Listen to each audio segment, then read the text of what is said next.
Hello everyone, मैं doctor Gurmeet आपका स्वागत करती हूँ अपने यूट्यूब के चैनल एनसीईआरटी मास्टर के ऊपर।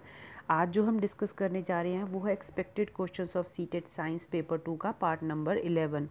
इससे पहले है हम 10 भाग ऑलरेडी डिस्कस कर चुके हैं, तो आई रिक्वेस्ट यू कि जो पहली वीडियोज़ ऑलरेडी हैं kindly you go through those videos also. ठीक है, इस वीडियो को आपको एंड तक देखना है। इसमें हम जो है हम चैप्टर नंबर 11 जो कि ग्रेड 8 क्लास की एनसीईआरटी की साइंस की बुक है, हम उसको डिस्कस करने जा रहे हैं और चैप्टर का नाम है force and pressure. So without wasting our time just let's start our chapter number 11 that is force and pressure. ये चैप्टर आपको मिलेगा ग्रेड 8 क्लास की जो एनसीईआरटी साइंस बुक है उसमें से, right. So now let's start with the question number 101। Which of the following is not an example of muscular force?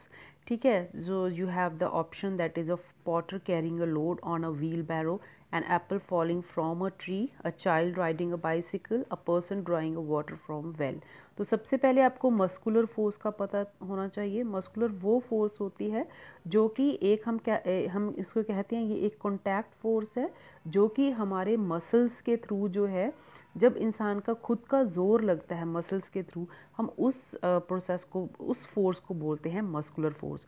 तो अगर कोई पॉटर जो है लोड लेके जा रहा है, वहाँ पे भी इंसान का ज़ोर लग रहा है। अगर एक साइकिल बच्चा चला रहा है तो वो उस पर भी ज़ोर लग रहा है। और अगर एक कोई पर्सन वाटर निकाल रहा है खूह से या वेल से, that at that time also muscular load is being applied. लेकिन अगर बात करें चॉइस नंबर 2 की, an apple falling from tree, यहाँ पे किसी भी मस्कुलर फोर्स का कोई रोल नहीं है। यहाँ पे जो है ग्रेविटेशनल फोर्स है वो रोल प्ले कर रही है, right. So this is not an example of muscular force. For question number 101 choice number 2 that is an apple falling from a tree is not an example of muscular force.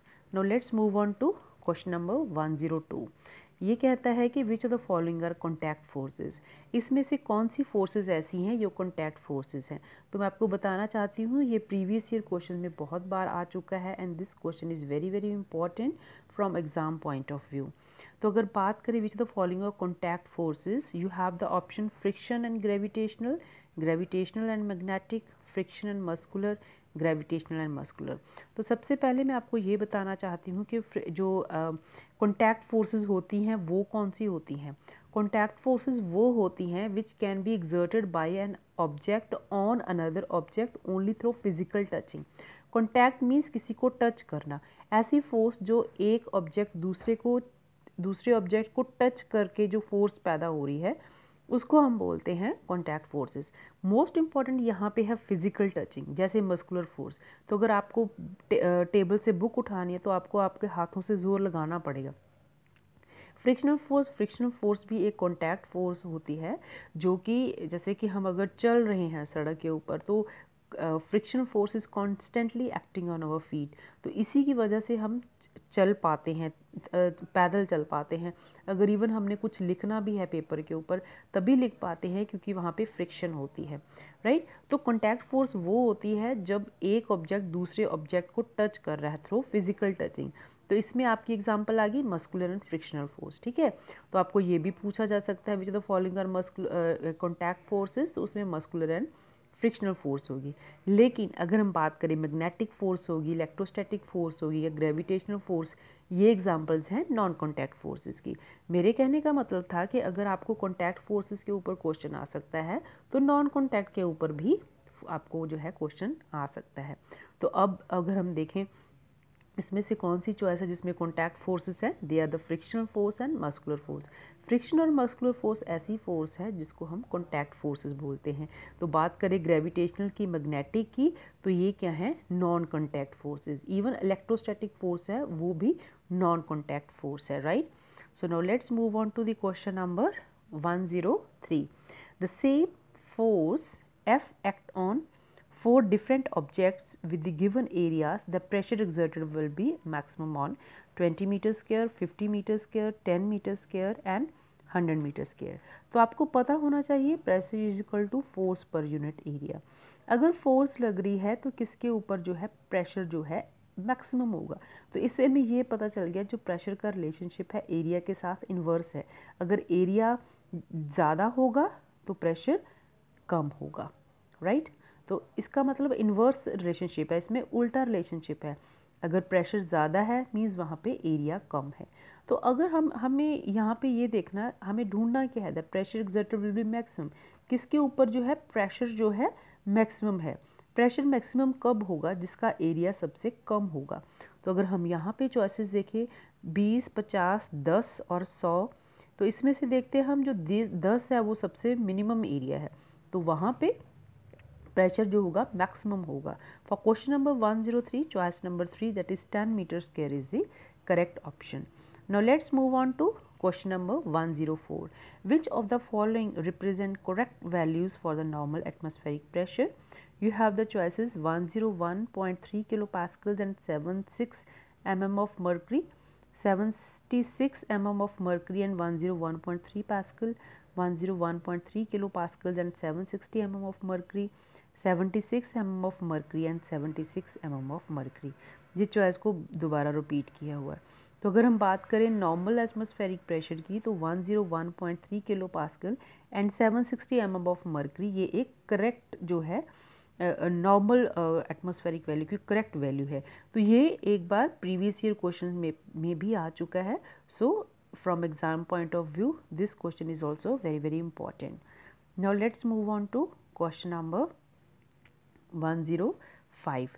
Which of the following is not an effect of the force? It can change the speed of a moving object, it can change the direction of a moving object, it can change the composition of a moving object and it can change the shape and size of an object. अगर हम बात करें speed of the moving object, अगर ऐसे आपके पास ball है तो अगर आप इसको आप ज़ोर से धक्का लगा देते हो तो इस बॉल की स्पीड जो है इंक्रीज़ हो जाएगी, राइट। तो अगर आपके पास अगर आप यहाँ पे बैटिंग कर रहे हैं तो ये इधर से बॉल आती है, जैसे ही बॉल स्ट्राइक करती है तो आप उसकी डायरेक्शन चेंज कर देते हो। पहले बॉल की जाने की डायरेक्शन ऐसे थी, जैसे ही आपने मस्कुलर फोर्स से बॉल को हिट किया बैट के थ्रू तो उसकी डायरेक्शन चेंज हो गई। अब जो बॉल है इस डायरेक्शन में चली गई, तो मीन्स स्पीड भी हम चेंज कर सकते हैं, डायरेक्शन भी चेंज कर सकते हैं। बात करें shape and size of an object, right. तो यहाँ पे आपके पास एक बैलून है, आपने इसके ऊपर फोर्स एंड इसके ऊपर जब हम प्रेशर अप्लाई करते हैं तो इससे क्या हो जाता है, इसकी जो शेप है वो चेंज हो जाती है। लेकिन कभी भी किसी ऑब्जेक्ट की कंपोजिशन नहीं चेंज होती है whenever we apply a force. So which the following is not an effect? ध्यान से हमेशा अपनी स्टेटमेंट को ध्यान से पढ़ें कि नॉट है या विदाउट नॉट क्वेश्चन है, मतलब पॉजिटिव वे में क्वेश्चन पूछा या नेगेटिव में। तो यहाँ पे उन्होंने बोला नॉट एन इफेक्ट, इसमें से कौन सा इफेक्ट नहीं है फोर्स का। फोर्स कभी भी किसी भी ऑब्जेक्ट की जो है कंपोजिशन नहीं चेंज होती है, ठीक है। तो जैसे यहाँ पे बॉल थी प्लास्टिक की, तो ये नहीं है कि आपने फोर्स लगाई कोई प्लास्टिक अब किसी और कंपोजिशन की होगी, right. So it never changes the composition of a moving object. Question number 105 का choice number 3 is the correct answer. Now let's move on to question number 106. The magnitude of force is expressed in the unit of force called Pascal, Kelvin, Newton, Meidberg. तो pascal है, kelvin है, Newton है और मेडबर्ग है। मेडबर्ग जो है एक Germany में शहर है, उसका नाम है। तो जो फोर्स है, फोर्स को हम न्यूटन से मेजर करते हैं। सो क्वेश्चन नंबर 106 का choice number 3 Newton is the correct answer. Force का जो यूनिट है वो है न्यूटन। केल्विन किसका है, टेम्परेचर का, और pascal is for pressure, right. For question number 106 choice number 3 is the correct answer. Now let's move on to question number 107. Some mustard oil is kept in a beaker. It will exert pressure downward only, sideways only, upwards only, in all direction. एक mustard oil को हमने beaker में डाला तो वो कौन सी direction में जो है प्रेशर अप्लाई करेगा। तो बात करें किसी भी लिक्विड की, अगर किसी भी हम लिक्विड को किसी बीकर में डालते हैं तो उसकी जो प्रेशर होती है चारों ओर होती है। Means it is on the sideways also, it is on the downwards and even in the upward direction also, ठीक है। So it will exert pressure in all the direction. Question number 107 का choice number 4 is the correct answer. Now let's move on to question number 108. The pressure of 10 kilo pascal act on an area of 0.3 square metre, the force acting on the area will be. तो आपको इसमें से आप force ढूंढनी है। 3000 Newton है, 30 Newton है, 3 Newton है, 300 न्यूटन है। ये भी बहुत बार प्रीवियस ईयर क्वेश्चन में आ चुका है। This is also very very important from the exam point of view. तो हमें पता है कि pressure is equal to force per unit area. तो अब हमें क्या निकालना है? अब हमें निकालना है force. Force is equal to 10 kilo PA on area of 0.3। सो 10 के साथ हमें 1000 into 10 kilo pascal is equal to 10,000 into 0.3। 3 को हम गुणा करेंगे, 3 0 1 4, 1 2 3 4, तो 1 के बाद पॉइंट है, तो मीन्स आपका आंसर आ जाएगा 3000 न्यूटन। क्वेश्चन नंबर 108 का choice number 1 3000 newton is the correct option. Now let's move on to question number 109। Which of the following is utilized in reducing air pollution by removing dust, soot and fly ash particles from the smoke coming out of chimneys of factories? This question is also very very important. कौन सा ऐसा device है जिसको, कौन सी ऐसी force है जो use की जाती है to reduce the air pollution? ये क्वेश्चन बहुत इंपॉर्टेंट है क्योंकि ये पोल्यूशन के रिलेटेड, और पोल्यूशन आजकल का बर्निंग टॉपिक है। तो जो यूज़ किया जाता है removing dust, soot and fly ash particles chimneys of factories में से, you have the option magnetic force, gravitational force, electrostatic force and frictional force. बात हम करें तो ये जो है इलेक्ट्रोस्टैटिक फोर्स है, इसको यूज़ किया जाता है in reducing air pollution by removing dust, soot and fly ash particle from the smoke coming out of chimneys. Question number 109 का choice number 3 is the correct answer. Now let's move on to question number 110. Which of the following does not work on the existence of atmospheric pressure? इसमें से कुछ सिद्धांत दिए गए हैं जो कि जो है प्रेशर, एटमॉस्फेरिक प्रेशर के ऊपर जिसका कोई प्रभाव नहीं पड़ता है। हम उनमें से चॉइसेस ढूंढेंगे। Rise of iodine in the glass tube of a dropper, rise of cold drink in a long plastic straw, sticking of suction hook on the wall of a room and rise of mercury in glass tube of thermometer.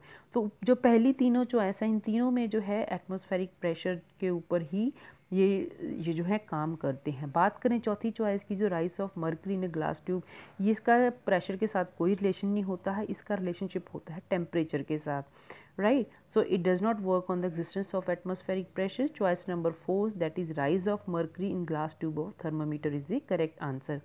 Question number 110 की choice number 4 is the correct answer. I hope आपको ये मेरी videos पसंद आ रहे हैं। तो अगर आपको मेरे ये वीडियोस पसंद आ रहे हैं तो आप मेरे वीडियोस को लाइक कर सकते हैं, अपने फ्रेंड्स के साथ शेयर कर सकते हैं, और मोस्ट इम्पॉर्टेंट आप मेरे चैनल को सब्सक्राइब कर सकते हैं। Thank you so much for watching.